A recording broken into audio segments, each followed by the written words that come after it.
News next top ನ್ಯೂಸ್ಗೆ ಸ್ವಾಗತ. ನಾನು ಜೋಬಿನ್ ಅಮಾಸೆ ಬೈಲು. ಟಾಪ್ ನ್ಯೂಸ್ ನೋಡೋಣ ಅದಕ್ಕೂ ಮುನ್ನ ಈ ಕ್ಷಣದ ಹೆಡ್ಲೈನ್. ಅವಧಿ ಮುಗಿದ ಮಾಂಸ ಪತ್ತೆ ಪ್ರಕರಣ. ಬೆಂಗಳೂರು ಹೋಟೆಲ್ ಪಬ್ಗಳಿಗೆ ಆಹಾರ ಇಲಾಖೆಯಿಂದ ಹೊಸ ಮಾರ್ಗಸೂಚಿ. ರೂಲ್ಸ್ ಬ್ರೇಕ್ ಮಾಡಿದ್ರೆ ಬೀಗ ಫಿಕ್ಸ್. ಹಬ್ಬದ ಸೀಸನ್ ಬೆನ್ನಲ್ಲೇ ಬೆಲೆ ಏರಿಕೆ ಬಿಸಿ.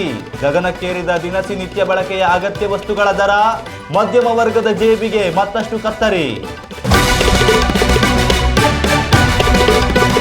ಅಪ್ರಾಪ್ತ ಗರ್ಭಧಾರಣೆ ತಡೆಗೆ ಸರ್ಕಾರದಿಂದ ಮಾಸ್ಟರ್ ಪ್ಲಾನ್. ಶಾಲೆಗಳಲ್ಲಿ ಇನ್ಮುಂದೆ ಬಾಲಕಿಯರ ಮುಟ್ಟಿನ ಮಾಹಿತಿ ಸಂಗ್ರಹ.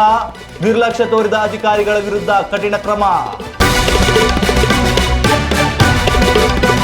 ಹಾಸನ ಮಂಗಳೂರು ರೈಲು ಮಾರ್ಗದಲ್ಲಿ ಸಂಚಾರಕ್ಕೆ ಪ್ರಕೃತಿ ಮುನಿಸು. ಘಾಟ್ ಸೆಕ್ಷನ್ನಲ್ಲಿ ನಿರಂತರ ಭೂಕುಸಿತ ಭೀತಿ.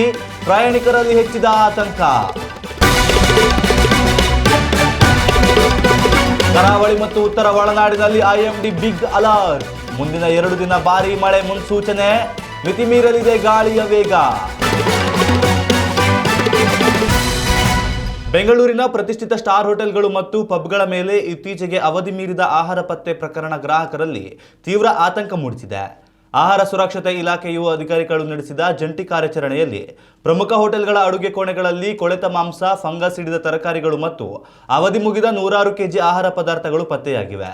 ಸಾರ್ವಜನಿಕರ ಆರೋಗ್ಯದೊಂದಿಗೆ ಆಟವಾಡುತ್ತಿದ್ದ ಈ ಗಂಭೀರ ದೂಷಣೆಯನ್ನು ನಿಯಂತ್ರಿಸಲು ರಾಜ್ಯ ಆರೋಗ್ಯ ಇಲಾಖೆ ಇದೀಗ ಕಟ್ಟುನಿಟ್ಟಿನ ಹೊಸ ಮಾರ್ಗಸೂಚಿಗಳನ್ನು ಪ್ರಕಟಿಸಿದೆ.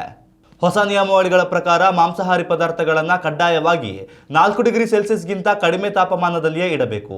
ಸಿದ್ಧಪಡಿಸಿದ ಸಸ್ಯಾಹಾರಿ ಆಹಾರವನ್ನು 65 ಡಿಗ್ರಿ ಸೆಲ್ಸಿಯಸ್ ಮತ್ತು ಮಾಂಸಾಹಾರಿ ಆಹಾರವನ್ನು 70 ಡಿಗ್ರಿ ಸೆಲ್ಸಿಯಸ್ ತಾಪಮಾನದಲ್ಲಿ ಕಾಯ್ದಿರಿಸುವುದು ಕಡ್ಡಾಯವಾಗಿದೆ.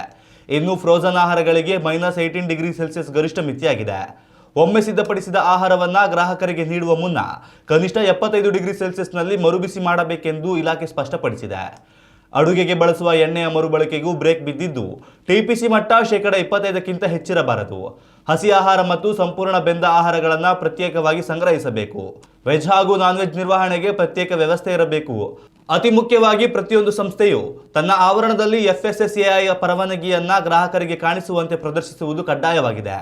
ಈ ನಿಯಮಾವಳಿಗಳನ್ನು ಗಾಳಿಗೆ ತೂರಿ ಗ್ರಾಹಕರ ಜೀವದ ಜೊತೆ ಚೆಲ್ಲಾಟವಾಡುವ ಹೋಟೆಲ್, ಪಬ್ ಹಾಗೂ ರೆಸ್ಟೋರೆಂಟ್ಗಳ ವಿರುದ್ಧ ದಂಡ ಮಾತ್ರವಲ್ಲದೆ ಲೈಸೆನ್ಸ್ ರದ್ದುಪಡಿಸಿ ಶಾಶ್ವತವಾಗಿ ಬೀಗ ಜಡಿಯಲಾಗುವುದು ಎಂದು ಸರ್ಕಾರ ಎಚ್ಚರಿಸಿದೆ.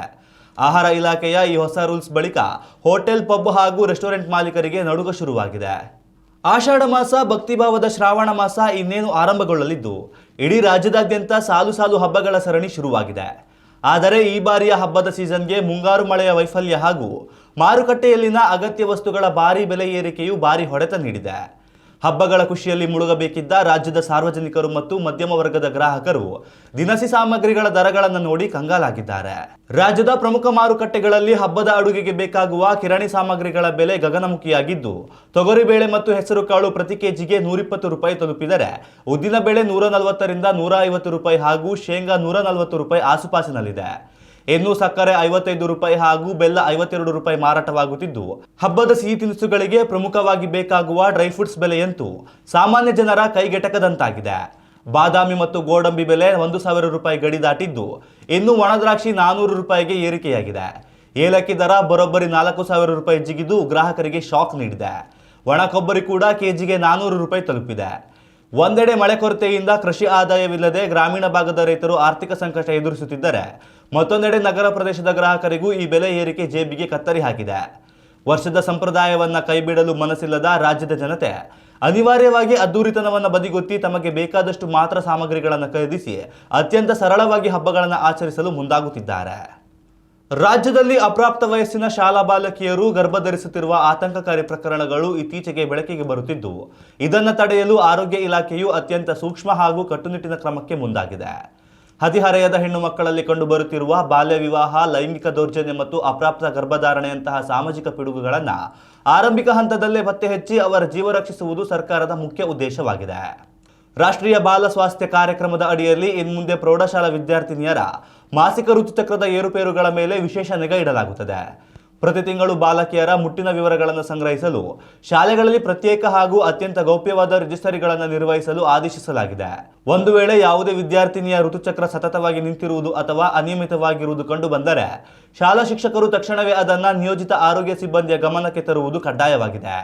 ಅನುಮಾನಾಸ್ಪದ ಪ್ರಕರಣಗಳು ಪತ್ತೆಯಾದ ತಕ್ಷಣವೇ ಬಾಲಕಿಯರನ್ನ ಉನ್ನತ ವೈದ್ಯಕೀಯ ಕೇಂದ್ರಗಳಿಗೆ ಸೂಕ್ತ ತಪಾಸಣೆಗೆ ಶಿಫಾರಸು ಮಾಡಲಾಗುತ್ತದೆ. ಈ ಇಡೀ ಪ್ರಕ್ರಿಯೆಯಲ್ಲಿ ವಿದ್ಯಾರ್ಥಿನಿಯರ ವೈಯಕ್ತಿಕ ವಿವರಗಳ ಗೌಪ್ಯತೆ ಕಾಯ್ದುಕೊಳ್ಳುವುದು ಕಡ್ಡಾಯವಾಗಿದೆ. ಒಂದು ವೇಳೆ ಈ ಜವಾಬ್ದಾರಿಯನ್ನು ನಿರ್ವಹಿಸುವಲ್ಲಿ ಯಾವುದೇ ಶಾಲಾ ಆಡಳಿತ ಮಂಡಳಿ ಅಥವಾ ವೈದ್ಯಕೀಯ ಸಿಬ್ಬಂದಿ ಬೇಜವಾಬ್ದಾರಿತನ ತೋರಿದರೆ ಅವರ ವಿರುದ್ಧ ಕಠಿಣ ಶಿಸ್ತು ಕ್ರಮ ಜರುಗಿಸಲಾಗುವುದು ಎಂದು ಇಲಾಖೆ ಎಚ್ಚರಿಸಿದೆ. ಉತ್ತಮ ಸಂಸ್ಕಾರಯುತ ಶಿಕ್ಷಣದೊಂದಿಗೆ VSS English medium CBSE school Udupi Muddur. ನರ್ಸರಿಯಿಂದ 10ನೇ ತರಗತಿವರೆಗೆ ಶಿಕ್ಷಣದ ಜೊತೆಗೆ 5ರಿಂದ 10ನೇ ತರಗತಿವರೆಗಿನ ವಿದ್ಯಾರ್ಥಿನಿಯರಿಗೆ ಉತ್ತಮ ಹಾಸ್ಟೆಲ್ ಸೌಲಭ್ಯವೂ ಇದೆ.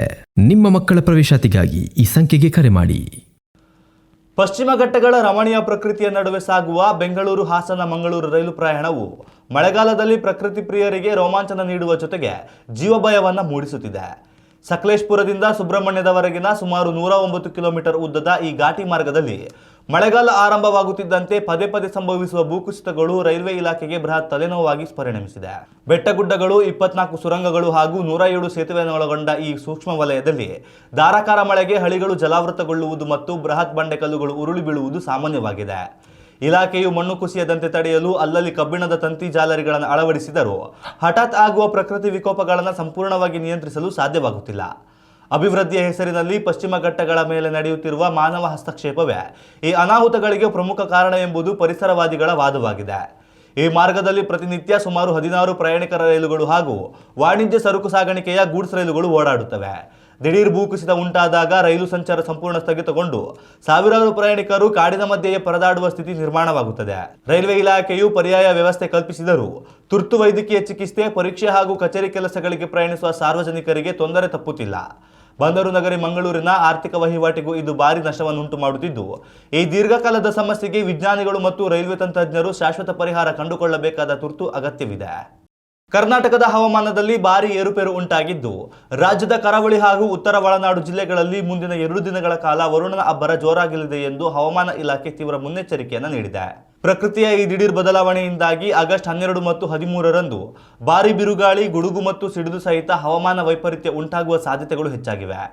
ಹೊಸ ವರದಿಯ ಪ್ರಕಾರ ಉತ್ತರ ಒಳನಾಡಿನ ಪ್ರಮುಖ ಜಿಲ್ಲೆಗಳಾದ ಬೆಳಗಾವಿ, ಧಾರವಾಡ, ಬಾಗಲಕೋಟೆ, ಗದಗ, ವಿಜಯಪುರ, ಕೊಪ್ಪಳ, ಕಲಬುರಗಿ ಹಾಗೂ ಬೀದರ್ನ ಹಲವು ಕಡೆಗಳಲ್ಲಿ ಭಾರಿ ಗಾಳಿ ಸಹಿತ ಸಾಧಾರಣ ಮಳೆಯಾಗುವ ಮುನ್ಸೂಚನೆ ಇದೆ. ಇದೇ ವೇಳೆ ದಕ್ಷಿಣ ಕನ್ನಡ, ಉಡುಪಿ ಹಾಗೂ ಉತ್ತರ ಕನ್ನಡ ಸೇರಿದಂತೆ ಕರಾವಳಿಯ ಬಹುತೇಕ ಭಾಗಗಳಲ್ಲಿ ಮೋಡ ಕವಿದ ವಾತಾವರಣವಿರಲಿದ್ದು, ದಿನದಲ್ಲಿ 2 ರಿಂದ 3 ಬಾರಿ ದಿಢೀರ್ ಮಳೆ ಅಪ್ಪಳಿಸಲಿದೆ. ಈ ಭಾಗದ ಘಟ್ಟ ಪ್ರದೇಶಗಳ ಸುತ್ತಮುತ್ತಲಿನ ಹಳ್ಳಿಗಳಲ್ಲಿ ಮಳೆಯ ತೀವ್ರತೆ ಇನ್ನೂ ಹೆಚ್ಚಾಗಿರಲಿದ್ದು, ಇದೇ ಪರಿಸ್ಥಿತಿ ಆಗಸ್ಟ್ 19ರವರೆಗೂ ಮುಂದುವರಿಯುವ ಲಕ್ಷಣಗಳಿವೆ. ಇನ್ನು ರಾಜಧಾನಿ ಬೆಂಗಳೂರು ಸೇರಿದಂತೆ ದಕ್ಷಿಣ ಒಳನಾಡಿನ ಮೈಸೂರು, ತುಮಕೂರು ಮತ್ತು ಚಿಕ್ಕಬಳ್ಳಾಪುರ ಜಿಲ್ಲೆಗಳ ಕೆಲವು ಕಡೆಗಳಲ್ಲಿ ಸಾಧಾರಣ ಮಳೆಯಾಗಲಿದೆ. ಮುಂದಿನ 48 ಗಂಟೆಗಳಲ್ಲಿ ಮೇಲ್ಮೈ ಗಾಳಿಯ ವೇಗವು ಅತ್ಯಂತ ತೀವ್ರವಾಗಿರಲಿದ್ದು, ಸಾರ್ವಜನಿಕರು ಹಾಗೂ ರೈತರು ಮುಂಜಾಗ್ರತಾ ಕ್ರಮಗಳನ್ನು ಕೈಗೊಳ್ಳುವುದು ಅನಿವಾರ್ಯವಾಗಿದೆ. ಗಾಳಿಯ ಹೊಡೆತಕ್ಕೆ ಮರಗಳು ಉರುಳುವ ಅಪಾಯ ಇರುವುದರಿಂದ ತೋಟ ಹಾಗೂ ರಸ್ತೆ ಬದಿಗಳಲ್ಲಿ ಸಂಚರಿಸುವಾಗ ಸಾರ್ವಜನಿಕರು ಮರಗಳ ಕೆಳಗೆ ಆಶ್ರಯ ಪಡಬಾರದು ಎಂದು ಅಧಿಕಾರಿಗಳು ಕಟ್ಟುನಿಟ್ಟಾಗಿ ಸೂಚಿಸಿದ್ದಾರೆ. ಇನ್ನಷ್ಟು ತಾಜಾ ಸುದ್ದಿಗಳಿಗಾಗಿ ನೋಡ್ತಾ ಇರಿ ನ್ಯೂಸ್ ನೆಕ್ಸ್ಟ್. ಇದು ವರ್ತಮಾನದ ಕೈಗನ್ನಡಿ. ಉತ್ತಮ ಸಂಸ್ಕಾರಯುತ ಶಿಕ್ಷಣದೊಂದಿಗೆ VSS English medium CBSE school Udupi Muddur. ನರ್ಸರಿಯಿಂದ 10ನೇ ತರಗತಿವರೆಗೆ ಶಿಕ್ಷಣದ ಜೊತೆಗೆ 5ರಿಂದ 10ನೇ ತರಗತಿವರೆಗಿನ ವಿದ್ಯಾರ್ಥಿನಿಯರಿಗೆ ಉತ್ತಮ ಹಾಸ್ಟೆಲ್ ಸೌಲಭ್ಯವೂ ಇದೆ.